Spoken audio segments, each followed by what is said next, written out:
wish to try, just one more time. Hi everyone, welcome back to my YouTube channel Level World. Today I am going to start with a new series on the civil procedure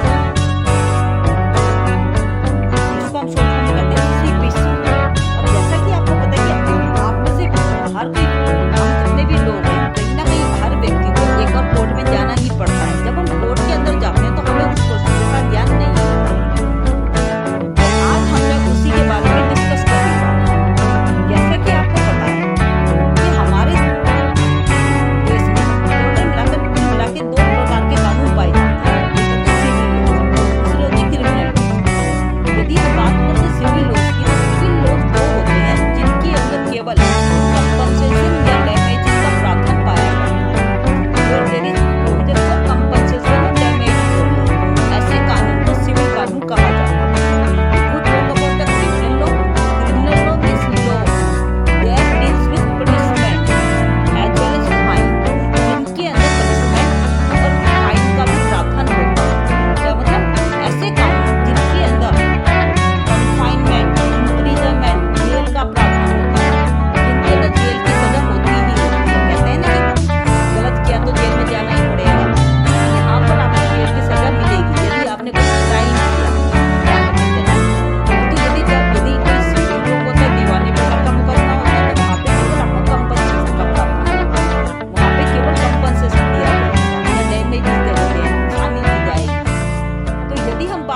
civil wrong की, तो civil wrong भी 2 तरह के आपको मिलेंगे।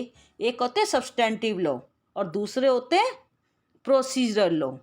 यदि हम बात करते हैं सिविल लॉज की, तो सिविल लॉ के संबंध में सब्सटेंटिव लॉ का मतलब क्या है कि ऐसे कानून जो रॉन्ग के बारे में डिस्कस करे और उसके बारे में डैमेज, उसके जो डैमेजेज है, जो नुकसानी है, जो कंपनसेशन है, उसके बारे में बताए कि कितने रुपए का कंपनसेशन उन्हें देना होगा। ऐसे कानून को सिविल कानून के संबंध में क्या कहा जाएगा, उसका सब्सटेंटिव लॉ माना जाएगा।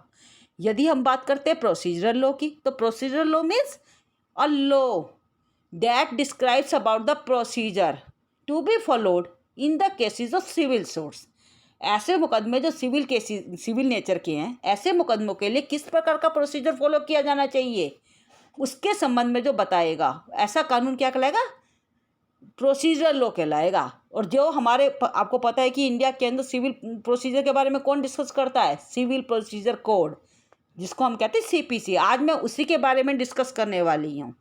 यदि हम बात करते हैं CPC की, सिविल प्रोसीजर कोड की, इसके अंदर 2 तरह के पार्ट आपको देखने को मिलेंगे।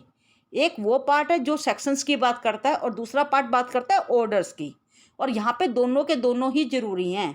यदि आप बात करते हो कि सिविल प्रोसीजर कोड की, तो यहाँ पर आपको सेक्शन भी पता होने चाहिए और ऑर्डर्स भी पता होने चाहिए। और यहाँ पर क्योंकि सेक्शन और ऑर्डर्स और फिर उसके बाद रूल्स भी आ जाते हैं, तो ये कहीं ना कहीं आप लोगों को कंफ्यूज कर देते हैं। तो आज मैं इसी को आसान तरीके से आपको याद करना बताऊंगी, जिससे कि आज के बाद आपको ये बहुत ईजी लगने लगेंगे। तो today in this video I will discuss only about the orders only.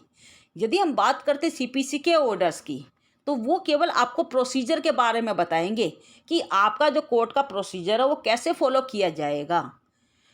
तो यदि हम बात करते हैं, जैसे कि आपको मैं एक थोड़ी सी ट्रिक के थ्रू बताऊंगी। जैसे कि यदि आप मान के चलो कोई 2 पार्टीज हैं और दोनों पार्टीज के बीच में कोई डिस्प्यूट अराइज हो जाता है। नेचुरली कि कोई किसी भी मुकदमे के अंदर 2 तरह की पार्टी आपको देखने को मिलेगी। और वो कौन कौन पार्टी है, उनकी बात कौन करेगा, order 1। Order 1 describes about the party to the suit. भाई यदि हम ऑर्डर 1 की बात करते हैं तो वो बात करता है पार्टीज की, कि वहाँ पे किसी भी मुकदमे में कौन पार्टीज होंगी।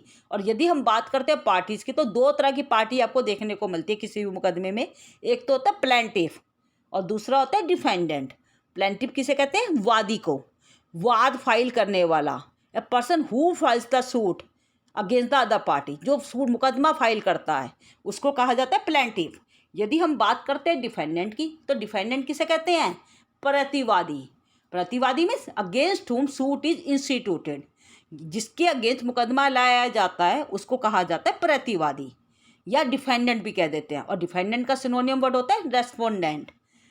तो जैसा कि मैंने आपको बताया कि किसी भी मुकदमे में 2 तरह की पार्टी आपको देखने को मिलेगी, प्लेंटिफ मतलब वादी, और उसका सिनोनियम वर्ड क्या होता है, पेटिशनर।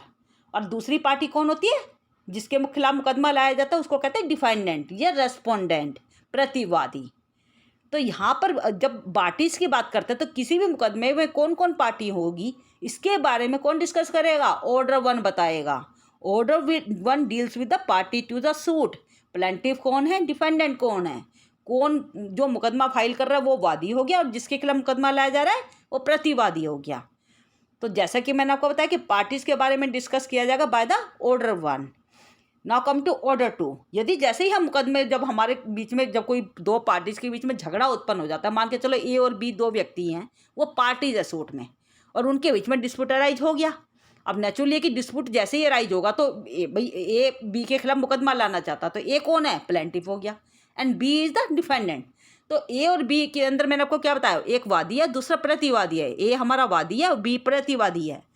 तो यहाँ पर जैसे ही मुकदमे की बात आएगी भी ए बी के खिलाफ मुकदमा लाना जाएगा तो वहाँ पे सबसे पहले क्या करेंगे आप, भी framing of the suit, suit को फ्रेम करेंगे, मुकदमा बताएंगे कि उसके अंदर क्या क्या मतलब आपको डालना है, भी मुकदमा किस वजह से लाया जा रहा है। नेचुरली मान के चलो ए और बी के बीच में कोई कॉन्ट्रैक्ट हुआ था और उस कॉन्ट्रैक्ट का वायलेशन हुआ है, तो नेचुरली कि यहाँ पे मुकदमा किस में आएगा, इंडियन कॉन्ट्रैक्ट एक्ट में आएगा। भी ए ने बी के साथ कॉन्ट्रैक्ट किया था और बी ने उस कॉन्ट्रैक्ट को पूरा नहीं करा, तो बी के खिलाफ वो मुकदमा लेके आ रहे हैं। तो नेचुरली है कि ए वादी है और बी प्रतिवादी है, तो वहाँ पे सूट को फ्रेम किया जाएगा, फ्रेमिंग ऑफ द सूट, या फिर काज ऑफ एक्शन भी कह देते हैं उसको। तो यहाँ पे काज ऑफ एक्शन में आप क्या बताएंगे, भाई ए क्या कहेगा कि ऐसे ऐसे मेरे और बी के बीच में कोई वो हुआ था, कॉन्ट्रैक्ट हुआ था और बी ने उस कॉन्ट्रैक्ट को पूरा नहीं करा। तो नेचुरली कि फ्रेमिंग ऑफ द सूट, वहाँ पे सूट को फ्रेम किया जाएगा, बनाया जाएगा। तो वो जो सूट की फ्रेमिंग है उसके बारे में कौन डिस्कस करेगा, ऑर्डर 2। तो ऑर्डर 1 ने बताया पार्टीज कौन होगी सूट में, मुकदमे में पार्टी कौन होगी। दूसरा ऑर्डर बी ने क्या बता दिया, सूट को फ्रेम क्या से करना है, framing of the suit discuss with order 2, order 2 के अंदर आता है। If we talk about the order 3, अब यहाँ पे इसके अंदर क्या आएगा, जैसे कि मैंने आपको बताया कि पहले पार्टीज आई सूट में, ए और बी दो पार्टी थी, उनके बीच में झगड़ा उत्पन्न हुआ और जैसे ही झगड़ा उत्पन्न हुआ वो उन्होंने सूट को फ्रेम करा, सूट का मुकदमा उन्होंने बना लिया अपना। और जैसे ही वो मुकदमा बनाएंगे तो अब देखना ये है कि वो पार्टीज खुद जाएंगी या किसी के थ्रू जाएंगी। तो जनरली आप देखते हैं कि आप किसी प्लीडर के थ्रू जाते हैं या वकील के थ्रू जाते हैं। तो यहाँ पे जब देखते हैं तो पार्टीज कई बार स्वयं भी जा सकती है। तो यहाँ पर ये डिपेंड करता है कि वो पार्टीज खुद जाएगी या फिर किसी लीगल रिप्रेजेंटेटिव के थ्रू जाएगी। तो नेचुरली है कि यदि आप बात करते हैं रिकॉग्नाइज एजेंट या प्लीडर की जिसके थ्रू आप जा रहे हैं, तो उसके बारे में कौन बताएगा, ऑर्डर 3। तो order 3 deals with recognise agent and pleader. तो ऑर्डर 3 बात करता है रिकॉग्नाइज एजेंट और प्लीडर के बारे में कि आप मुकदमा किसके थ्रू फाइल करने वाले हैं वो, और आपको उसको हायर करना पड़ेगा। नेचुरली कि यदि आप किसी वकील के थ्रू फाइल करेंगे तो वकील को आपको हायर करना पड़ेगा, तो उसके बारे में कौन बताएगा, ऑर्डर 3। अब नेचुरली यहाँ पे 3 स्टेप आपके हो चुके हैं, पहले party suit to the suit, उसके बाद हमने सूट फ्रेम करा, उसके बाद आप रिकॉग्नाइज अपने एजेंट को मतलब देखा कि किसके थ्रू आप फाइल करने वाले हैं। Now come to 4th stage. चौथी स्टेज क्या कहती है, इंस्टीट्यूशन ऑफ द सूट। जैसे ही आपने सूट फ्रेम करा, आपने उसके बाद आपने क्या करा, अपने एजेंट मतलब अपने वकील को कहा कि आप मेरा सूट फाइल कीजिए। अब सूट को फाइल कैसे करेंगे, नेचुरली है कि सूट आप ये तो नहीं कहेंगे कि कोर्ट आपका वकील या आप खुद जाके कोर्ट में ये तो नहीं कहेंगे कि ऐसे ऐसे और मेरे बी में मेरे में झगड़ा हुआ है जी, आप हमारा निपटारा कराइए। आप क्या करेंगे, उसके लिए आपको सूट इंस्टीट्यूट करना पड़ेगा, मुकदमा फाइल करना पड़ेगा। वो मुकदमा फाइल करने की जो बात आती है, इंस्टीट्यूशन ऑफ द सूट की बात आती है, वो कौन कहेगा, ऑर्डर 4। तो order 4 deals with the institution of suit. मुकदमा फाइल करने के संबंध में कौन डील करेगा, ऑर्डर 4, कि सूट को कैसे इंस्टीट्यूट करना है उसके बारे में बताएगा ऑर्डर 4। अब चलो जी, आप पार्टीज भी आ गई, आपने सूट भी फ्रेम कर लिया और सूट फ्रेम करने के लिए अपने अपने अपने एजेंट को भी, अपने वकील को भी हायर कर लिया। उसके बाद आपका सूट मुकदमा उन्होंने फाइल कर दिया कोर्ट में। अब जैसे ही मुकदमा फाइल होगा, मान के चलो आप ए हैं, आपने मुकदमा फाइल कर दिया बी के खिलाफ। अब बी को कैसे पता चलेगा कि उसके खिलाफ आपने मुकदमा फाइल करा है, नेचुरली कि बी को कैसे पता चलेगा, उसके लिए कोर्ट उसे समन भेजेंगी। तो क्या बताएंगे, issuance and service of summons. अब अगला ऑर्डर इसी की बात करेगा, order 5 deals with issuance and service of summons. कि ऑर्डर 5 ये बताएगा कि जब जैसे ही आप मुकदमा फाइल करेंगे तो डिफेंडेंट को क्या भेजा जाएगा, कोर्ट के द्वारा सम्मन भेजे जाएंगे कि आपके खिलाफ ऐसे ऐसे मुकदमा आया है जी, आपको कोर्ट के अंदर आना है। तो वहाँ पे सर्विस ऑफ समन्स कहाँ पे होंगे, ऑर्डर 5 के अंदर। तो ऑर्डर 5 बात करता है सर्विस ऑफ समन्स की। यहाँ तक आपको समझ में आ गया। सबसे पहले मैंने आपको ऑर्डर 1 में बताया party to the suit, suit के अंदर कौन कौन पार्टी होगी मुकदमे में। दूसरा मैंने आपको बताया फिर जैसे ही पार्टीज आई सूट में झगड़ा, पार्टीज में झगड़ा हुआ, उन्होंने सूट फ्रेम कर दिया, फ्रेमिंग ऑफ द सूट। और जैसे ही सूट फ्रेम हुआ, आपने देखा कि मैं खुद जाना है या मेरे को किसी एजेंट के थ्रू जाना है, नेचुरली कि आपने उस प्लीडर को हायर कर लिया। तो रिकॉग्नाइज एजेंट या प्लीडर की बात किसने की, ऑर्डर 3 ने। जैसे ही आपने रिकॉग्नाइज एजेंट या प्लीडर को पहचाना, उसके बाद आपके एजेंट ने आपका मुकदमा फाइल कर दिया, institution of the suit. Order 4 बात करा और इंस्टीट्यूशन ऑफ द सूट। और जैसे ही मुकदमा फाइल हुआ, नेचुरली कि सामने वाली पार्टी को भी इन्फॉर्म करना था कि आपके खिलाफ मुकदमा आया, तो उसको इन्फॉर्म करने के लिए कोर्ट ने क्या करा, समन भेज दिए। तो ऑर्डर 5 ने क्या कहा, service issues and service of summons. यहाँ तक आपको समझ में आ गया। अब हम आते हैं ऑर्डर 6 पे। क्या ये जो आप सर्विस ऑफ समन करेंगे, क्या ये आप खुद जाएंगे भाई, आप कैसे सर्विस ऑफ मतलब यहाँ पे जो जैसे ही मुकदमा आपने फाइल करा है, क्या इसको फाइल करने का कोई तरीका है, नेचुरली कि कोई ना कोई तरीका होगा। जैसे कि मैंने आपको कहा कि कोर्ट में जाके आप ये तो नहीं कहेंगे कि हाँ जी ऐसे ऐसे मेरा मुकदमा आया है। तो नेचुरली कि आपको उसके लिए एक प्लीडिंग तैयार करनी होगी, एक डॉक्यूमेंट तैयार करना होगा, जिसके अंदर आप सारे अपने वो देंगे, फैक्ट्स देंगे। तो यहाँ पर मैं सबसे पहले मैं जैसे कि मैंने आपको डायग्राम के थ्रू भी समझा रखा है कि सबसे पहले आपने ऑर्डर 1 की, जैसे मैंने आपको कहा है कि पार्टी टू द सूट आएंगी। यहाँ पे देखो ये दोनों पार्टी जाइए, आप मान के चलो ये पहले ए है, ये दूसरे बी है, तो ये पार्टी टू द सूट है, ये ऑर्डर 1 है। जैसे ही सूट के अंदर पार्टी आई, आपने क्या करा, फ्रेमिंग ऑफ द सूट करा, मुकदमा इंस्टीट्यूट मतलब फ्रेम कर दिया, अपना वो बना लिया भी, यहाँ पे ऐसे ऐसे हमारा झगड़ा हुआ है। तो फ्रेमिंग ऑफ द सूट किस में आ गया, ऑर्डर 2 के अंदर आ गया। अब जैसे ही सूट फ्रेम करा, आपको अपने रिकॉग्नाइज एजेंट की जरूरत पड़ेगी भी, मैं कब तक जाऊँगा, मुझे अपने एजेंट या प्लीडर को हायर करना है। और जैसे ही आपने रिकॉग्नाइज एजेंट को हायर करा, तो आपका कौन आ गया सामने, ऑर्डर 3।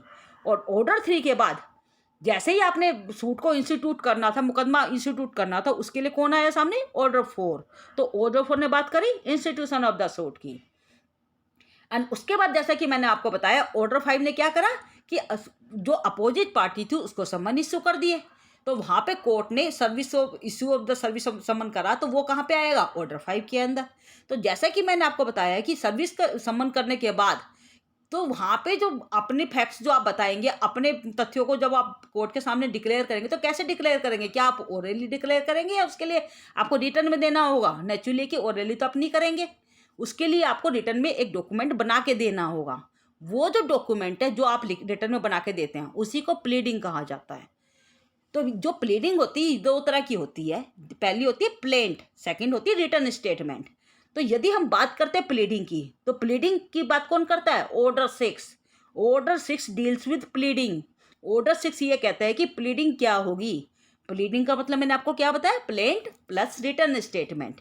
प्लेंट और रिटर्न स्टेटमेंट दोनों को मिला के ही प्लीडिंग बनती है। यदि प्लेंटिफ अपने तथ्यों को लिखकर कोर्ट को भेजता है कि भाई ऐसे ऐसे मेरा और बी का झगड़ा हुआ है और मुझे क्या चाहिए, मुझे क्या क्लेम चाहिए, उनके बारे में जो बात करेगा वो कौन कहेगा, प्लेंट। प्लीडिंग की जो प्लेंट के द्वारा जो प्लीडिंग दी जाएगी उसको तो कहा जाएगा प्लेंट। और जैसे ही प्लेंटिफ अपनी प्लीडिंग देगा, उसके बाद जब जैसे मैंने आपसे कहा कि ऑर्डर 5 में क्या गए, समन गए अपोजिट पार्टी को। तो जैसे ही समन जाएंगे अपोजिट पार्टी को, तो अपोजिट पार्टी को उसका जवाब देना होगा। तो वो जो जवाब देगा, उसका जो अपोजिट पार्टी, जो आपका जो डिफेंडेंट है, वो जो जवाब देगा वो किस फॉर्म में देगा, उसको भी, उसके लिए भी एक डॉक्यूमेंट है, दैट इज रिटर्न स्टेटमेंट। तो यहाँ पे जब आप प्लीडिंग की बात करते हैं, तो प्लीडिंग 2 तरह की होगी, प्लेंट प्लस रिटर्न स्टेटमेंट।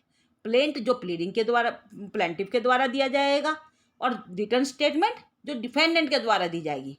तो pleading means plaint plus return statement. यदि हम बात करते हैं प्लेंट की, तो प्लेंट के बारे में कौन बताता है, order 7। Order 7 deals with plaint and order 8 deals with return statement. तो जैसा कि मैंने आपको बताया, ऑर्डर 6 प्लीडिंग की बात करते हैं कि प्लीडिंग क्या होगी। प्लीडिंग मैंने आपको क्या बताया कि यहाँ पे जो प्लेंटिफ है या जो डिफेंडेंट है, उनको वो अपने बात को एक डॉक्यूमेंट के थ्रू बताएंगे, जिसे प्लीडिंग कहा जाता है। और प्लीडिंग के अंदर 2 चीज़ शामिल होगी, प्लेंट प्लस रिटर्न स्टेटमेंट। यदि जो प्लेंटिफ के द्वारा अपना जो वो प्लीडिंग बना के देगा, उन्हें क्या कहेंगे, प्लेंट कहेंगे। और जो वहाँ उसका जो जवाब दिया जाएगा डिफेंडेंट के द्वारा, वो कहलाएगा रिटर्न स्टेटमेंट। चलो जी, हमारा केस फाइल हो चुका है और वहाँ पे कोर्ट के अंदर मुकदमा आपने प्लेंट फाइल कर दिया है।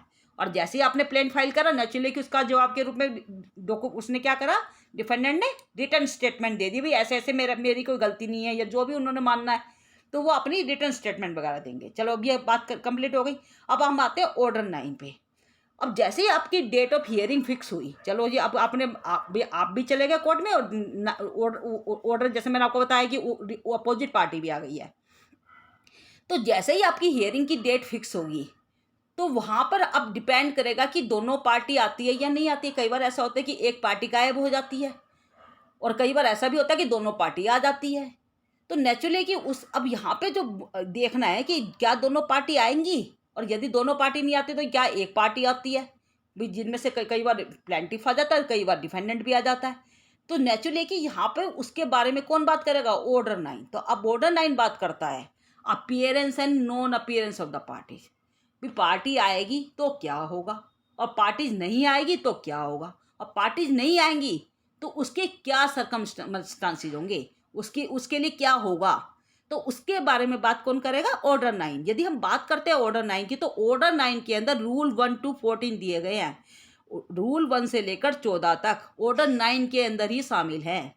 तो order 9 deals with appearance and consequences of non appearance.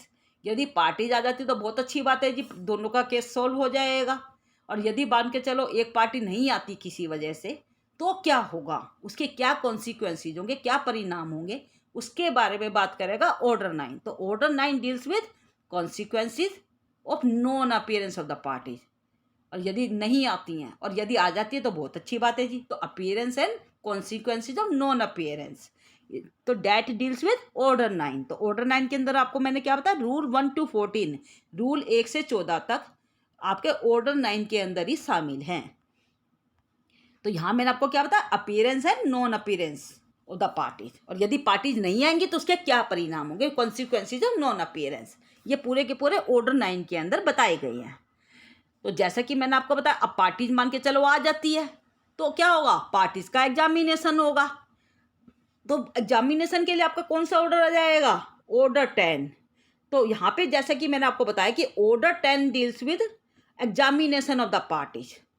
Parties का एग्जामिनेशन कैसे होगा, उसके बारे में बात करेगा ऑर्डर 10। तो यहाँ तक आपको समझ में आ गया। तो आपको मैं पहले ऑर्डर 1 से लेकर 10 तक ही एक बार आपको रिवीजन दे देती हूँ। जैसा कि मैंने आपको बताया कि जब भी कोई केस उत्पन्न होता है दो पार्टीज के बीच में, सबसे पहले आपको मैंने क्या बताया कि सबसे पहले दोनों सूट के अंदर कौन कौन पार्टी है, पहले उसको आप देखेंगे। तो ऑर्डर 1 उसकी ही बात करेगा कि कौन कौन पार्टी है किसी भी मुकदमे के अंदर। जैसा कि मैंने आपको बताया, दो तरह की पार्टी होंगी, एक होगा प्लेंटिफ, दूसरा होगा डिफेंडेंट। प्लेंटिफ मतलब जो सूट फाइल करने वाला व्यक्ति है, डिफेंडेंट जिसके खिलाफ मुकदमा लाया जाएगा, उसके बारे में बात करेगा ऑर्डर 1। सेकंड, मैंने जैसे क्या कहा कि जैसे ही आप मुकदमे दोनों पार्टीज के बीच में डिस्प्यूट अराइज हुए, तो वहाँ पे आपको काज ऑफ एक्शन लाना पड़ेगा, उसका कारण बनाना पड़ेगा, फ्रेमिंग ऑफ द सूट करना पड़ेगा। तो वो कौन बताएगा, order 2। Order deals with framing of the suit और काज ऑफ एक्शन। और जैसे ही आपने कॉज ऑफ एक्शन लाने की बात आई, तो आपको ये देखना है कि वो मैं खुद करूंगा या मैं किसी के थ्रू करूंगा। तो आपको रिकॉग्नाइज एजेंट और प्लीडर को पहचानना है कि भाई आपको किसके थ्रू करवाना है। तो रिकॉग्नाइज एजेंट एंड प्लीडर ये डील करेगा ऑर्डर 3 से। अब जैसे ही आपने अपने एजेंट को पहचाना, आपने अपने प्लीडर को अपॉइंट कर लिया, आप क्या, वो आपका क्या करेगा, वो आपका सूट इंस्टीट्यूट करेगा। तो institution of the suit deals with order 4। Order 4 के अंदर क्या आएगा, मुकदमे को इंस्टीट्यूट किया जाएगा, कोर्ट के अंदर लाया जाएगा मुकदमा। और जैसे ही आप मुकदमा लाएंगे, तो आपको सामने वाली पार्टी को कैसे पता चलेगा कि आपके खिलाफ मुकदमा लाया गया है। नेचुरली है कि वहाँ पर जो कोर्ट है, court will issue the summon to the defendant. Court defendant को, प्रतिवादी को समन इशू करेगी भी ऐसे ऐसे आपके खिलाफ प्लेंटिफ ने मुकदमा फाइल किया है। तो उसको इन्फॉर्म करने के लिए जो डॉक्यूमेंट इशू किया जाता है उसे कहा जाता है समन। तो court will issue the summon against the defendant. तो कोर्ट क्या करेगी, अपोजिट पार्टी को समन इशू करेगी और उससे कहेगी कि ऐसे ऐसे डेट को आपको इस टाइम पर कोर्ट में आना है और जवाब देना है। तो ये आपका ऑर्डर 5 हो गया। अब जैसे ही ऑर्डर 5 आया, नेचुरली कि आपको ये देखना है कि आपने जो सूट इंस्टीट्यूट करा वो कैसे करेंगे। नेचुरली है कि सूट आप ये तो नहीं है कि कोर्ट में जाके आप डायरेक्ट वैसे बता रहे हैं जी हाँ जी मेरे साथ ऐसे झगड़ा हुआ हमारा। उसके लिए एक प्रॉपर डॉक्यूमेंट तैयार होगा। वो जो डॉक्यूमेंट आप तैयार कर रहे हैं सूट को इंस्टीट्यूट करने के लिए, सूट को मुकदमे को फाइल करने के लिए, वो एक प्लीडिंग के थ्रू किया जाएगा। उस प्लीडिंग का जिक्र करता है order 6। Order 6 deals with pleading, और जैसे कि मैंने आपको बताया प्लीडिंग दो तरह की होगी, plaint plus return statement. Plaint के अंदर ये बताया जाएगा कि प्लेंट कौन करेगा, plaint will be filed by plaintiff. Plaintiff अपना कॉज ऑफ एक्शन दिलाने के लिए, जो मुकदमा फाइल करने के लिए, इंस्टीट्यूट करने के लिए जो भी डॉक्यूमेंट तैयार करेगा उसे कहा जाएगा प्लेंट।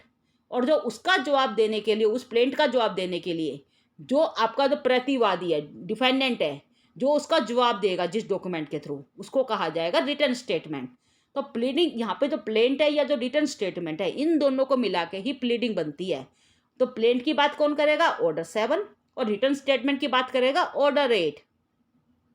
तो यहाँ पे आपके ऑर्डर 8 कंप्लीट हो गए। अब आ जाते हैं ऑर्डर 9 पे। मैंने जैसे कहा कि आपकी डेट ऑफ हियरिंग फिक्स हो चुकी है, कोर्ट के अंदर मुकदमा चल चुका है। अब कोर्ट में जैसी डेट ऑफ हियरिंग फिक्स होगी, नेचुरली है कि दोनों पार्टीज को उस डेट पे आना होगा।